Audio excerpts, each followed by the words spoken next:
Hey guys, welcome back to Clueless Gamers. I'm Pete. I'm Dylan. And today we're reacting and reviewing to the much anticipated, at least for me, given by this gear, Batman v Superman: Dawn of Justice. General impressions of non-spoilers. This movie is solid. It's got a lot of problems. It has pacing problems. It has editing problems. It has tone problems. I don't want to sound too negative. I'm just saying. I'm just getting it out of the way. It has confusing moments, but also really intriguing moments. Also, what the fuck? Like, that was awesome. That was crazy moments. There's good character development for Superman, for Batman, even for Lex Luthor. And there's some great, I think, acting performances. There's not like an acting performance that stands out where I'm like, oh god, that was Phantom Menace level awful. Like, there's like, no. Even Gal Gadot, in her very limited lines, did as well. So overall, I would say it's definitely a movie to go out and see. Definitely don't do what we did and go out and see it if you're extremely tired. This is a long, it's 4:30 long movie.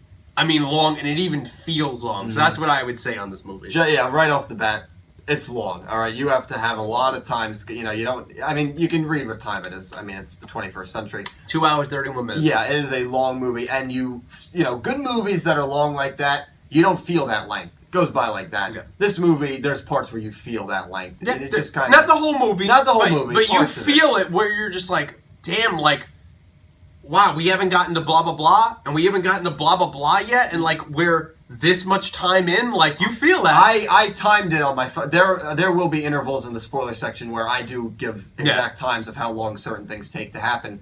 So we'll get definitely more into that time aspect. But the real issue for me, or the real aspect that I want to take from general impressions, this movie leaves you excited for the future. That's a great point. More than it leaves you excited in the moment.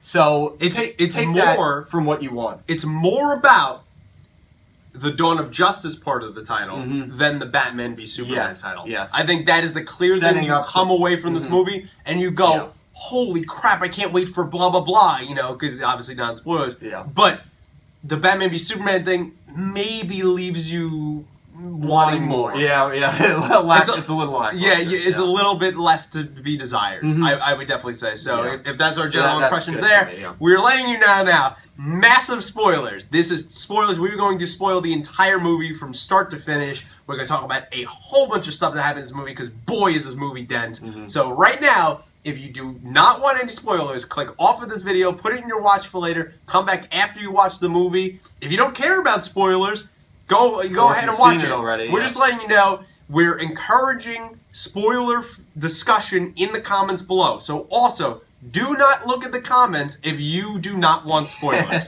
We're not responsible. We're letting you know right now. All right. Everyone's still here that knows. All right, here we go. Let's start. Good. I think we should first start with Batman. Okay. This is a new Batman, obviously, by Ben Affleck, and I think he nails it. I think he is Batman, and he's Bruce Wayne. I definitely think I want to see more. I can't wait until the rumored spin-off movie of Batman that he'll also be directing. That is the rumor going on right now. I really like him as a director since when he was doing The Town and stuff like that. I think Ben Affleck has a lot of talent in that area, even sometimes more so in the director's chair than the acting seat. But for this movie, I think he nails it. I think he's Batman.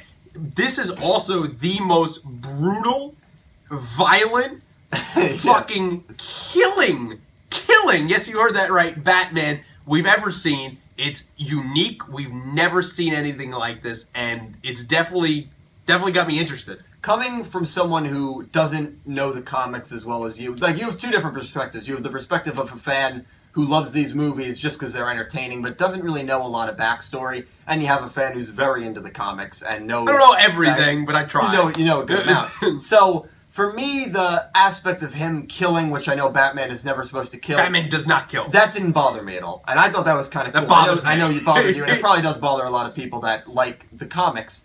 That didn't bother me, and as a fan, I thought that was really cool. And there were some scenes where it was like 30v1 that I thought was a little exaggerated, where it's like, all right, you should play the Arkham Knight games. That happens a lot. Yeah, I'm sure. You know, this did make me want to play that game, by the way. But so for me, I thought, and a lot of people were concerned about Ben Affleck. They were like, "Is he really going to be that was a good choice?" Huge thing that when was he got cast. Conflict. It was the Batfleck, and it was like, what a horrible casting. And I was one of those people was like, I think Ben Affleck's a good actor. Mm-hmm. I was like, I can't wait. Very experienced, and I'll tell you, he, as you said, he nails it. He does a very, very good job, and honestly, it felt like Batman from the previous movies. It was really good. But a really different Batman. Different Batman, but still same concept. Right, like you felt like, hey, I know this character, but this character is also different. Yes. Not only just because not he in a kills. bad way. Not in a bad way at all. The thing I want to make clear is I don't like that he killed, but I understand what DC's going for. This is a different universe. You have to, Hector Navarro on Superhero News, a shout out there. It's a great channel. You guys should check them out.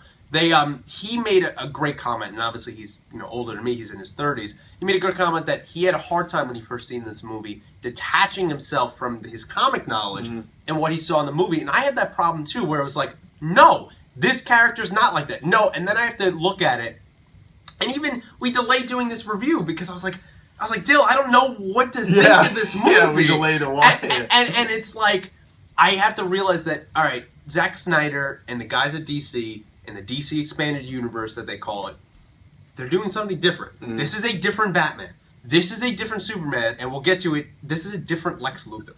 These are different than your TV animated series, your TV CW shows, your other previous movies, your comic books. Completely different. And I think that's something that up front we have to accept, and I have to accept. And I think it's cool that with this video, I'm going to have to get over it. You have two different aspects, because you have the aspect of the fan that doesn't hold restrictions to these characters because they don't know. And that'll be so when we get into Lex Luthor, that'll be my opinion on him, and you'll have your opinion on him. So I think that's also a cool aspect. I just thought that I didn't have any issue with it. Yeah, I didn't have any issue with it. I get that, but I just thought in the likes category of it, I thought Ben was great. Like he's so believable that this tragedy of obviously his parents getting killed in Crime Alley, that it weighed on him so much. And it's something we've seen so many goddamn times, and I felt still intrigued by it and still brought in emotionally by him physically, his jaw trembling at some scenes of him remembering his parents and the sadness and talking about his family's fortune of how it started, real estate and railroads and oil, right? Yeah. Like talking about that and talking about the first generation of the Waynes, they were hunters. Obviously talking about him gonna be going after Superman.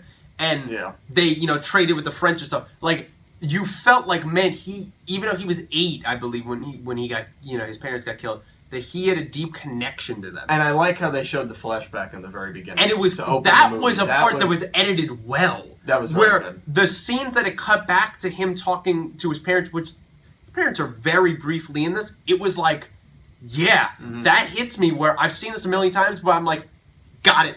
Yep. First 10 minutes of the movie, I'm like, I believe Ben is Bruce. Yeah, no, and then as soon as he puts on the cowl, I'm like, he's Batman.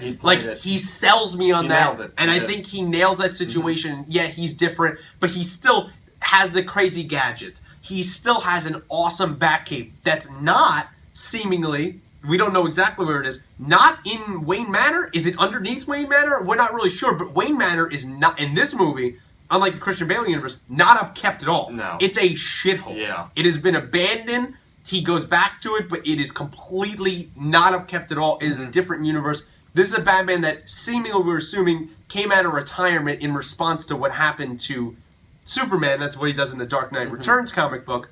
And he even says it. This has been over 20 years he's been doing this. This is a grizzled, brutal Batman. He's lost Robin, it looks like. What we would assume to be Jason Todd, and we would assume obviously Dick Grayson moved on as Nightwing, the first Robin. He's been through things. He's seen death. He's probably in this universe seen Barbara get paralyzed and become Oracle.